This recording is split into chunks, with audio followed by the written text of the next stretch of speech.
Well, Coach, it's 2 afternoon. I know we don't get to keep you busy all day. You got stuff to do, so we'll go ahead and get started. But appreciate you taking the time, and also want to welcome the 40 people that are already in and the ones that are about to join for spending a little time hearing from Coach. Hopefully, not much from me and a lot from Coach about what's going on in the program here at Wake.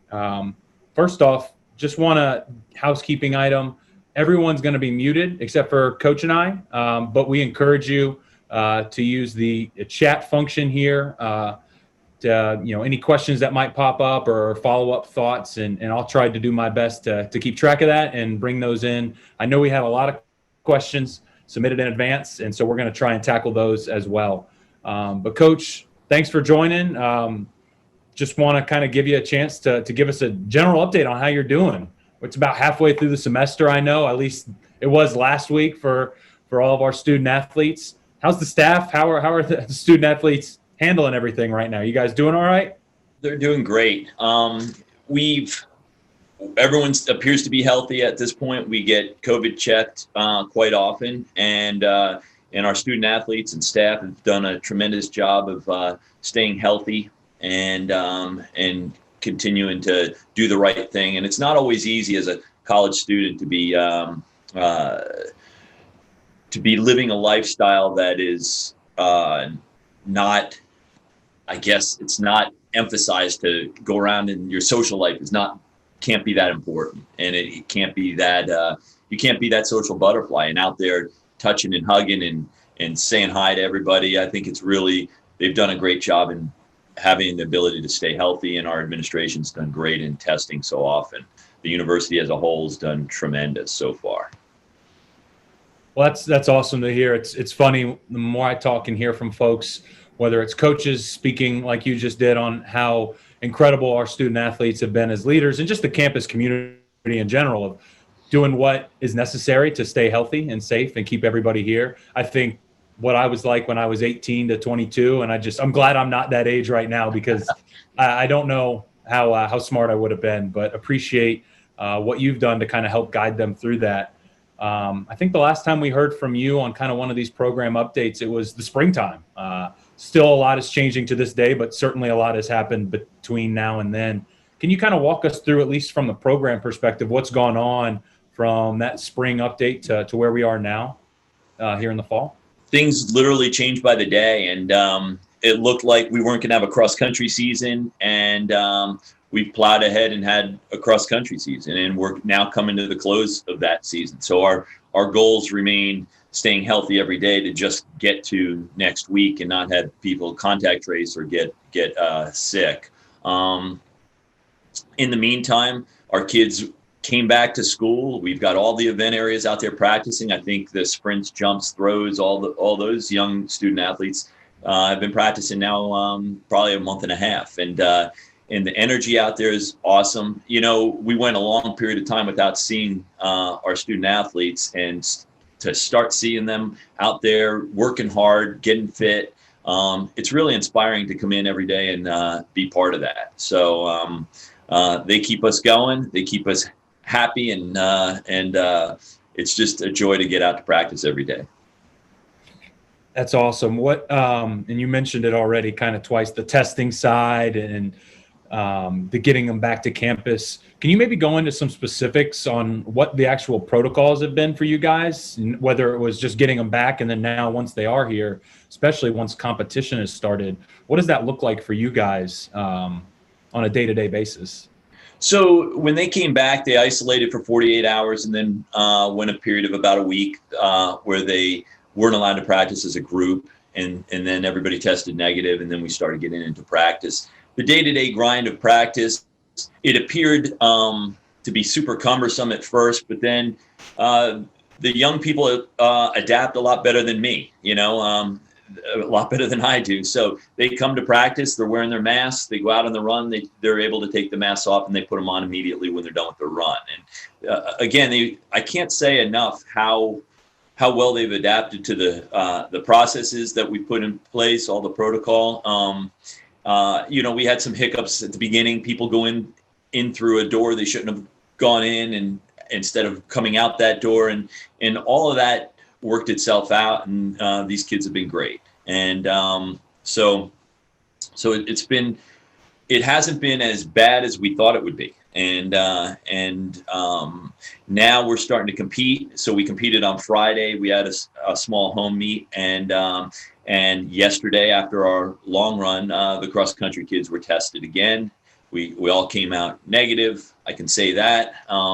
And once again, now we've got what do we have? 11 days till the ACC Championships. So. Well, you just touched on. I probably should have started this call with a congratulations. I know the boys' side beat up on a couple North Carolina schools, which is always nice to do. And typically we would have these update calls before competition had started, though nothing is really normal about this year. So can you maybe talk a little bit about the two earlier season meets and what you took from them, and then we'll touch on the ACC Championships coming up here after that. Right. Our women's squad is rebuilding a little bit, and they're working hard, and Coach Ashley's really, I think she's done a tremendous job in touching the girls and understanding the needs of the women's program to get it to thrive. She's out there recruiting hard, and but this year's a little bit of a rebuilding year for the women, and it's nice to have Hannah Brookover back, coming back. She doesn't have cross country, but she's training with the front end of the women's group. So it's fun to see her out there. She ran tremendously the other day. This past weekend, we went up against an NC State squad in North Carolina, and in the men won against both of those. And it was nice. It was nice to get out there and compete and see where we are with respect to those other programs. And so we're excited to beat them again in 2 weeks. Yep, absolutely. We're certainly looking forward to hearing about it and seeing and cheering y'all on. Was it, out of curiosity, because we had a lot of questions and we'll try and address it later about future home events, but what was it like to kind of be able to have a home race here, kind of as you get ramped up and ready for ACCs next week? It had to have been kind of comforting that you didn't have to worry about the travel and all the logistics around that. It was great. My assistant coach, Andrew Ferris, put on the meet. He was the meet manager. So, it took a lot off of my plate. So that was great. And he did a great job putting it on. And the coaches from the other schools, we all had a conversation about how nice it was to not have to get on an airplane and to travel, and that it was a pretty simple process, like old school, when you just go against a few teams and it's not a 3-day affair, with traveling and everything. So they did it. The kids went out, competed hard, and now we recover and get ready for the ACC meet. What does that prep look like kind of leading into that October 30th, I think, is the actual day of the meet or the championships? I think just sending the message to our student athletes, we just have to keep doing more of the same of what we're doing, and to not let your foot off the gas as far as doing all the little things, the sleep, the eating properly, hydrating, vitamin C, and all, making sure your immune system's strong so that we don't have any issues with illness. And that's the biggest thing that could derail us right now is illness. Awesome. Well, kind of going off script, we had a question come in live from Diana Bravo. She was just kind of curious, as soon as the championships are done, what does your schedule look like in terms of training as soon as you get ramped up for the indoor season? I think what we'll do is most of the student athletes will have a week of easy jogging, more on their own. It's as much a mental recovery as it is a physical recovery, maybe lower the volume a little bit, and then we start ramping up for indoor. And we've got something very new this year. We may have NCAA cross country championships in March. So we're real excited about that as well. So we're trying to figure out right now what is the probability that we're able to have an indoor track season? Can we put 15 teams in a building and have an ACC Championships and then have an NCAA Championships in a building? I don't think anybody's got those answers right now. Cross country is relatively easy. We think outdoor track should be able to be done relatively easily, but indoor is the big question mark right now. Certainly one of the many question marks we're all there's a ton. To kind of piggyback off that and maybe just talk about this year and kind of the planning that you would typically have as it goes to building the foundation of your program and what y'all are working on and looking to kind of accomplish this year. For those who might be new or maybe first-time callers, we do like to give you a chance to maybe just share a little bit about that foundation. What are you guys specifically working to build kind of in the future of the Wake program, but looking to accomplish this season? So when I was coaching out of college for a few years and coaching professional and post-collegiate athletes, it was only about performance. Performance was the only thing I was measured by as a coach. As a college coach, you come in and you're trying to teach young people that are away from home for the first time all the life skills necessary and make sure they're equipped for life after college. And so basic discipline of being on time, taking responsibility for both successes and failures, and just preparing them for life overall. And so our foundation is built upon all of those principles and how they allow you to become a better student and athlete, as well as be prepared for career after college. So it's I would say we work on all of that, and we work on all that every day. The expectation is that they're not 10 seconds late for practice. So the van will be pulling away, So time management, they have a lot of these student athletes with community service and academics and athletics and all of the other things that are pulling in all different directions. They have a lot on their plate, and we try to simplify their day, but also have high expectations on their behavior and their time management skills and everything. So hope that answered the question. Absolutely. Has anything changed in the course of how you're planning this year, just with the uncertainty? I know it's hard to go when a day-to-day something, an entire season could happen or not happen. How have you guys adapted the program this year, and how have you helped prepare the student athletes to kind of deal with that? Well, the basic day-to-day doesn't look all that much different as they've gotten used to the daily routine. They're not allowed in the locker room to stay in there and hang out and watch TV and do the things they've done in past years. So that hurts the team bonding piece that we love and is so important to our team. But from a day-to-day aspect, it's not totally different from training, from normal training.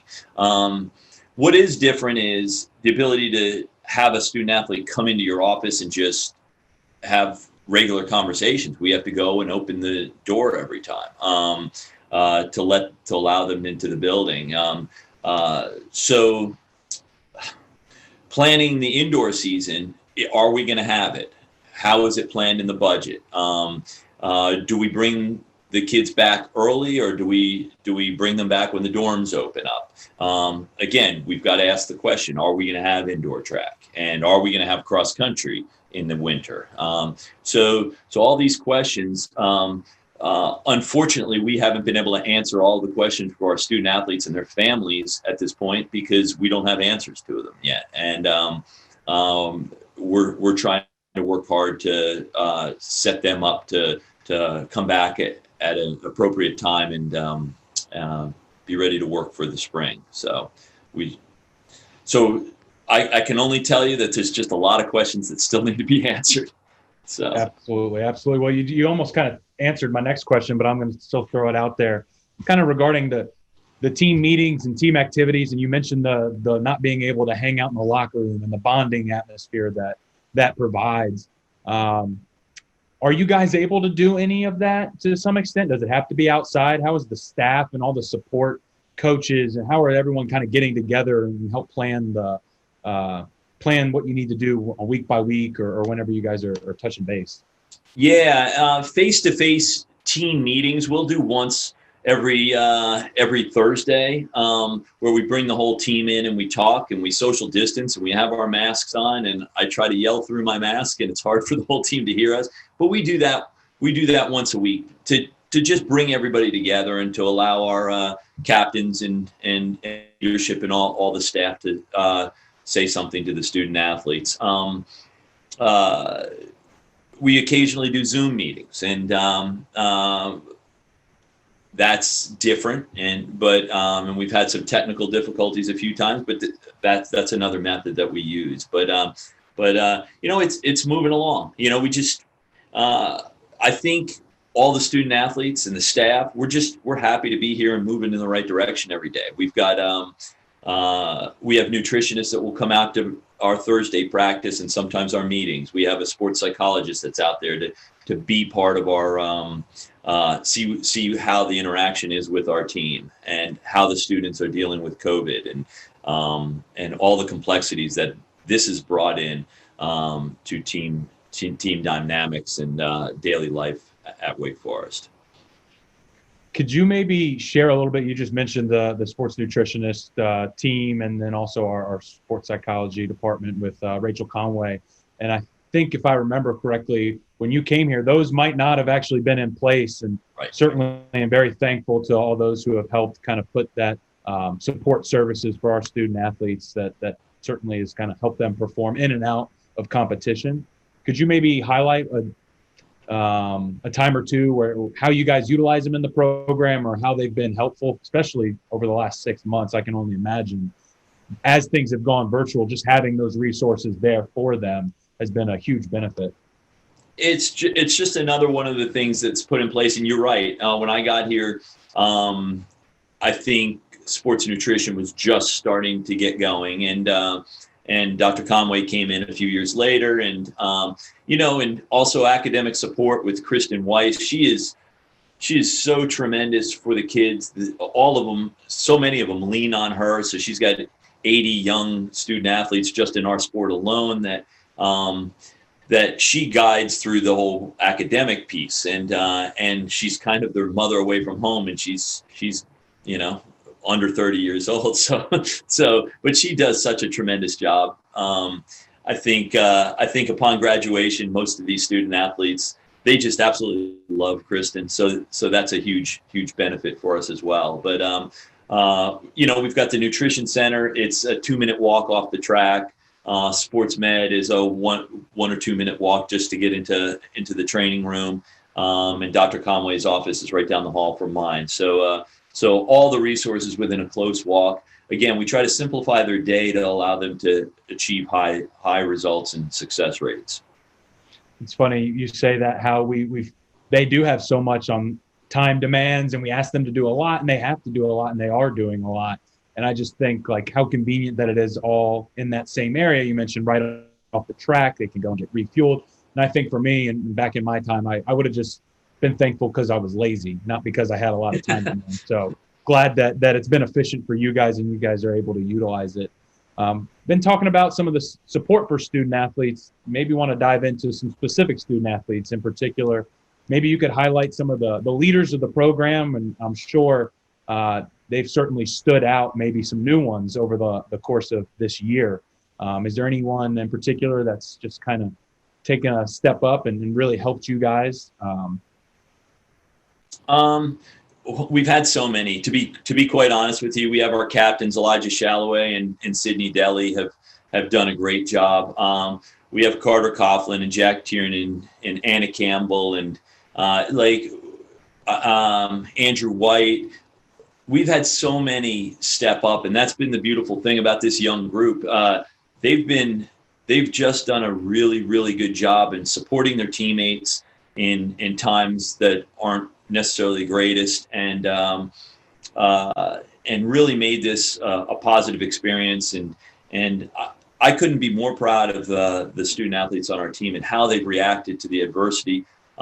We had a distance medley relay team at the national championships. I think I said that on the last call, and boom, right before they were able to compete, we were sent home and told they can't compete. And how they've responded by so many of them training very hard over the summer and being prepared for this school year when there are still so many unknowns. Are you even going to have a cross-country season? So for those students to put the trust in us as a staff that they're going to be ready regardless of whether we have a season or not, and they've responded very nicely and put themselves in the position to be successful this season.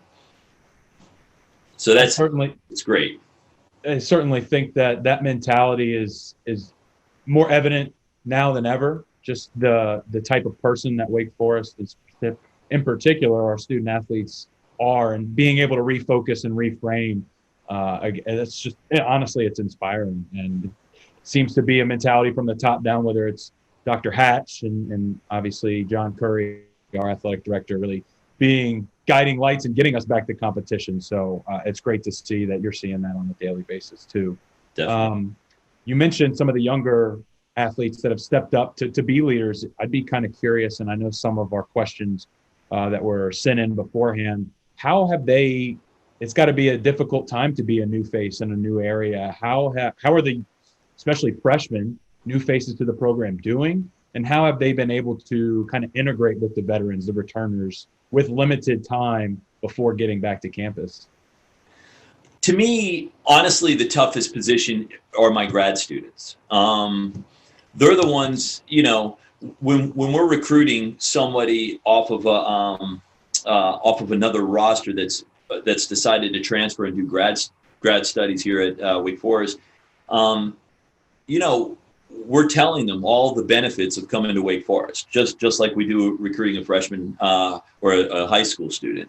But all of a sudden they go from an environment where they had all their friends around them to they didn't come in with a full class full of people, and trying to keep those young people engaged in our program. That's been the toughest part. The freshmen come in with their class. They're young people, so adaptable, and they've done everything with a class full of people. But a grad student, they're the ones that that to me is the biggest struggle. They're probably being hit harder than anybody in this whole process, the grad transfers.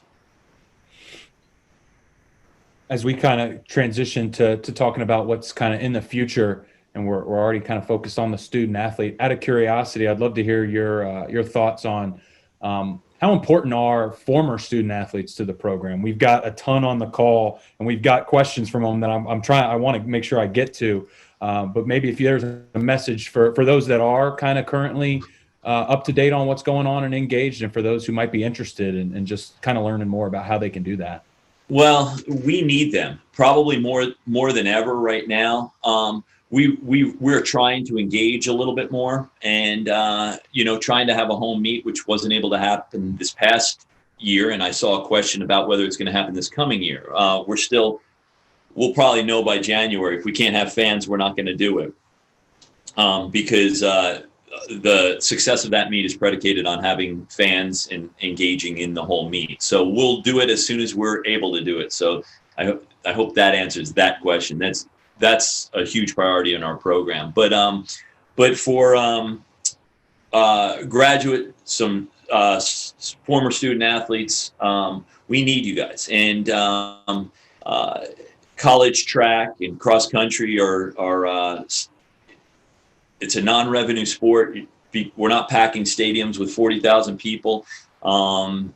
We need you guys to stay engaged and to care about what's going on here. And we want to do everything we can to allow you to feel at home if you come back here with your families, friends, and show you what the facilities are like, introduce you to the current student athletes that are working really hard to kind of continue the legacy that you guys started. And, our men's cross country program is incredibly close right now to being a top 10 or 15 program. And that's going to happen. It will happen within the next 380 days for sure. But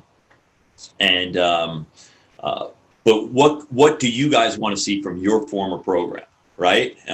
We want you engaged. I appreciate ideas. Anything that you can provide to allow us to engage you better. my assistant coach Ashley's really done a great job with some letters to the alumni, and that's one way of engaging. We want to do add anything that our alumni feels is important to engage back in the program. Well, that's an awesome answer. Thanks for sharing, Coach. Looking ahead, and I know it's tough to say that when it comes to especially indoor track, but maybe you could speak on just what you were looking or what you're excited about in the future of the track and field seasons, independent of what happens with indoor. We'd love to hear just your thoughts as we kind of get towards the end of the cross country season. Well, I mean, I just want to get out there and compete, and each year we make improvements. It's never as fast as a coach wants it to be, the turnaround of a program and the culture of the program, but it is. Each year we're having more athletes represent us at the regional championships and scoring at the conference championships. I just want to get out there and see the young people compete that have worked so hard to be part of this program and have given so much to this university, and I want to see them compete at the high level that they're prepared to do. I look out my window or when I go out to practice out there, and they are working very hard, all the event groups, and so I think any parents that are on this call should be proud of the young student athletes here right now. We had a question submitted earlier from Dan Martin out of curiosity of the recent decision for winter sports athletes and their eligibility. And obviously that's a relatively new decision and just how that plays into the program. Any initial thoughts on maybe how that affects you guys or would it affect strategy of competition moving forward? We don't know. I mean, this is such uncharted territory right now. How is it going to affect? I think the ACC Championships are just going to get tougher to score at. When, we're going to have 6 years of student athletes in there instead of the normal 4 to 5. And so the standard to score is going to be incredibly high.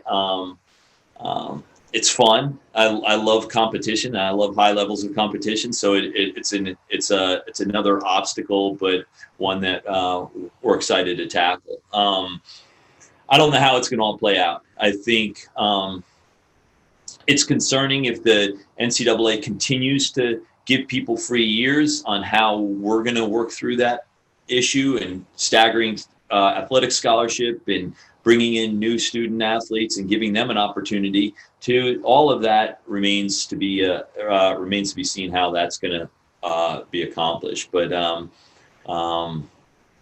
it's it's 2020. It's supposed to be a little wacky and crazy. Absolutely, it's going to feel weird when it's not. When it's simple and easy, that's just not going to. Yeah, we won't know what to do. So exactly. Speaking of eligibility, and we had a couple questions come in too about recruiting in general, and I'll start with where are you with recruiting? How has it obviously changed over the course of the last 6 months? Where are we with recruiting? Well, it's another one of the things that you've got to be creative, and we've made videos to send out to recruits. It's certainly helped us from a budgetary standpoint because you can't bring student athletes in on official visits. I mean, we'll typically spend $60,000 a year on recruiting, and this year that at least that's going to keep our budget a little bit more in check. But it's hard to give a high school prospect the feel of what it will be like to be on our team. And again, I think part of what makes our team great is the young people on our team, and they don't get to experience that and interacting with the group that's who's changed the culture in our program and raised the expectations and everything like that. So it's been, we're all dealing with it. Every program in the country is, and we're all dealing with it, trying to be creative and make up videos and social media becomes important. So we've got to continue to step up our social media game, as well as just look, evaluating recruits is a huge problem, because whoever's good their sophomore year, that same person may not be the top recruit their senior year. So every program's guessing at this point, and I think we won't find out who's doing the great recruiting until about 3 years from now. So we feel confident where we are, though, and in bringing in the right people for our program. And so we have a few commits already, several on the men's side and several on the women's side, and we feel real good about where we are. It's funny. We've heard a lot of other programs are doing a similar thing with the videos and trying to find ways to show off the facilities that are, obviously top notch. It's hard to do, but it certainly allows for some creative juices flowing. I just wish there was a way to convey fall weather. I don't know about you, but like the last 2 weeks here have just been perfect. Yeah, it's been unbelievable. It's been unbelievable training weather, and it's nice. It's nice that we'll close out our cross country season with great weather, and hopefully we can keep great weather through Thanksgiving before all of our student athletes go home. And I'll tell you, you were asking me about the students on our team, and for some reason this just came to my head. One of the things that's really cool about this year is when I go up and see our throws group had gotten really small. Seeing some good size up there. You need some good size in the throws group, and boy, that's a rapidly developing group on our team is our throws group. So we're excited to see that as well. And the other thing I can think of that you might want to highlight in a video is just kind of put that camera in the Christian McCreary Nutrition Zone area. I walk through there, obviously not right now as we are socially distanced on campus, but just walking through there just makes me hungry. I might have just eaten lunch and I'm hungry. And I know as an 18-year-old, access to food, that's all I needed to see. Well, they have every opportunity there, and it's a great resource for some of these kids. So yeah, it's nice. It's beautiful to be able to, that whole area. We have the DEXA scan, which measures body comp, and the whole setup up there within a small area. Again, I say that they can get from the nutrition center to the DEXA scan to the nutritionists all in a matter of seconds. So great resources. Awesome. Well, thanks for sharing that, Coach, and touching on a little bit of what we can expect to see here the rest of the way. I want to try and get to some of the questions, and I'll also try and monitor our chat box here to make sure I haven't missed any. Former student athlete in the program, Louis Bates, who I hope is on the call and doing well in Alabama. He had a question, and he was wondering, where do our cross-country athletes run to train right now? He's trying to compare it to where they ran when he was here. Well, we go all over the place. We go as far away as an hour away. We go down to Baden Lake Road. It's a dirt road that rolls up and down big hills, and it's a great resource for us. We found that about 2 years ago, or was it last year or 2 years ago? And it's been a great resource for our distance runners. We obviously go to Salem Lake. That's been the staple, the main place we will go throughout the year. The cross country trails up here are certainly smaller than they were 20, 30 years ago. We've got the 2,000 meter loop. It's not as extensive as it was. We've got throwing fields there now, and some of the golf facility and everything like that. So, but we will go out to soccer fields out in another part of town. We'll find soccer fields all over the place. And we recently found what was a golf course, Long Creek Golf Club, and I found 2,700 meter loop. It's really good. It's really tough running out there, but it's another great resource for our kids to go. And we'll also run down to Bethabara. There's about 1,000 meter loop down there. Another great resource for us. So we have our options. It's a lot better than most programs with the variety that we can provide the kids. All I know is when I see them running and training, and I might be out for a little exercise, I immediately turn right or left to avoid. They don't need to see my poor form, and they'll just put me to shame. That's for sure. Another question submitted, Bart Garrett. was curious, what have you found most difficult about coaching during this current climate that we're in? Could be the communication and trying to get what should be simple things done, because everybody around here is working so hard, and it's working overtime to just problem solve and just get life straight for all the young student athletes. So that's a difficult part. Also, just from a team bonding standpoint, I think that's tough. Not having the ability for the student athletes to gather in one place and just kind of hang out, and we've had that great resource, the locker room and the team rooms down there that the student athletes have loved to hang out there. It's been a great bonding place, and that's not accessible right now. So those are the basics. I have, from a men's distance side, I have athletes in Australia, athletes in Spain. I had a group of athletes training out in Flagstaff, out in San Diego, and then here. And so when I'm writing workouts, the workouts are different for each of those places based upon the facilities, the weather, and all the resources they have available to them or don't have available to them. So that's been, I'm communicating late into the evening, early in the morning. And so my day goes depending upon the time zone that the student athletes are in. So it's been a little bit more complex, but it's fun. It keeps me on my toes throughout the day.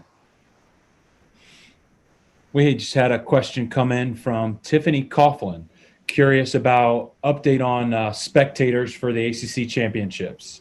Which I know Tiffany, you're killing me on this one. We're working on that. As of right now, there are no spectators allowed, but I'm going to give you a little secret that I probably shouldn't give you. It's easy to access the facility. I'll say, I will I will only say that, all right? And we'll talk more at a later time, but it's not really difficult to access the facilities. We're working through SAC and our student leadership to try to push for the availability of spectators to come to ACC cross country. The facility has a soccer stadium as well, where ACC soccer is, and each soccer team's allowed 200 fans off of a pass list.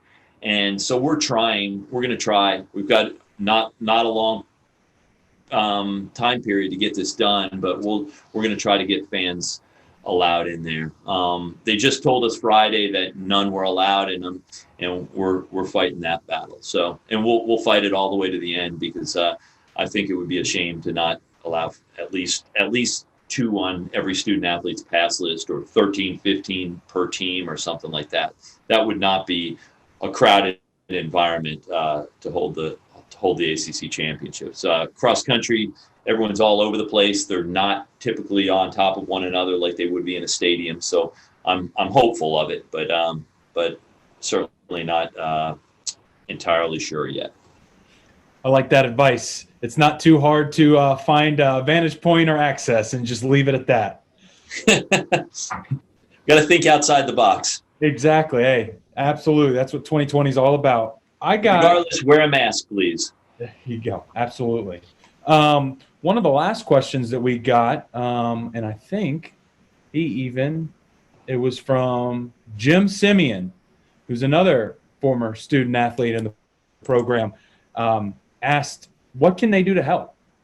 Certainly that's pretty open-ended, so I'll let you run with that. But how can somebody, whether they're a former student athlete, parent, alum, just a fan of the program, whether they're local or across the country, how can they support the program and help make a difference? I'll start with the most very basic thing that most everyone can do if you have social medias is pay attention on social media. Share our Twitter and Instagram accounts, Facebook accounts, and everything, and please engage. Obviously, everybody's hurting in this the financial times with everything that's gone on with COVID.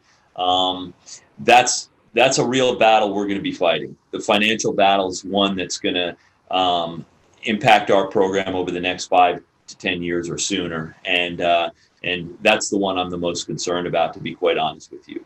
Alumni engagement and just caring about our program and making sure that people in the administration all the way up and down understand that it's important to you.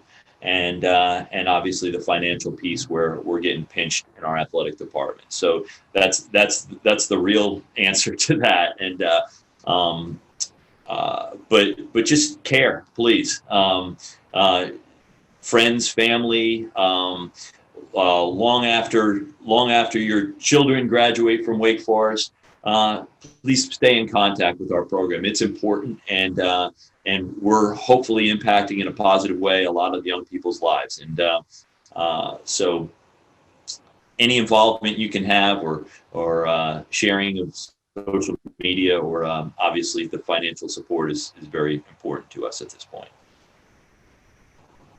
That's great to share. Appreciate that. And kind of like we've already talked about here in terms of the facilities being kind of checked off the list, that we do now have those excellence funds that support the men's or the women's program directly, which are certainly options and opportunities for folks that are interested in learning more about, for them to really help you guys from a day-to-day perspective.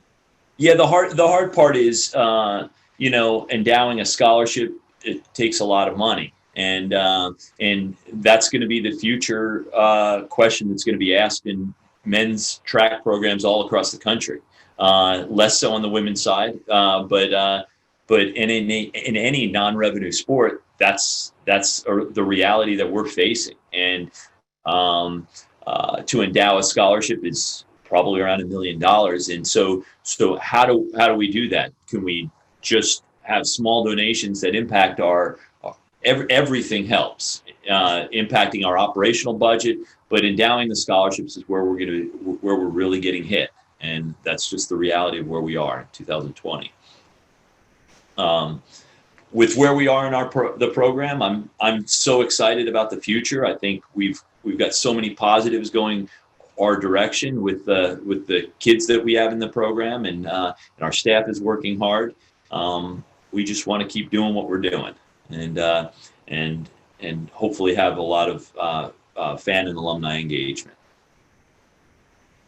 Awesome, Coach. Well, it's been great to be back and to see all of our sports, including the cross country team, back and competing. I'm going to follow up and kind of start to wrap up with an easy one. What's been the best part about being back so far? I don't know that there's a best part. I really going out to practice every day and watching them work hard and watching the improvements come, watching the excitement as in all a variety of event areas. When they start seeing improvements, that is the greatest part of coaching. When they see that they could do something that they didn't think that they could do. That's the greatest part about coaching. And sometimes it comes in an athletic performance, and sometimes it comes in to getting a job after college. But being part of their lives and seeing them on campus every day, where this campus just seemed dead for months, it's just great to have them back. There's no real specifics. It's just a very general thing. Can I also answer the question about NCAA cross in March, if I haven't already? Yeah, absolutely. So right now, March 15th is the date that they're planning on doing NCAA cross country championships. We will have some sort of season in the winter, assuming again they have cross country.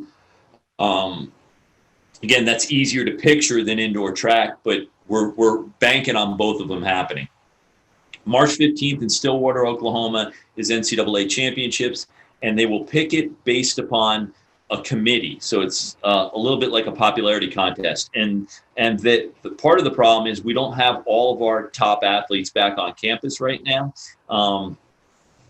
We have our number one guy from the last 2 years, Zach Faccioni, our 5,000 meter record holder. He's back in Australia. He'll be back in January.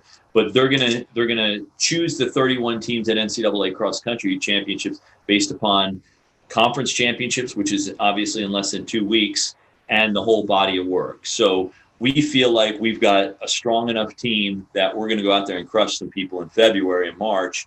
We're going to go down to Florida State on March 5th, maybe February 5th as well, and we're going to leave no doubt in their mind that we are one of certainly the best 31 teams or top 15 teams, I believe. So that will happen in February and March. And so any of you guys that live near Stillwater, Oklahoma, I don't know that many people live near Stillwater, Oklahoma, but if anybody's out there, we appreciate all the support, and we're gonna make that meet. So I know I'm probably talking too soon. When COVID's out here, anything can happen, but I'm confident.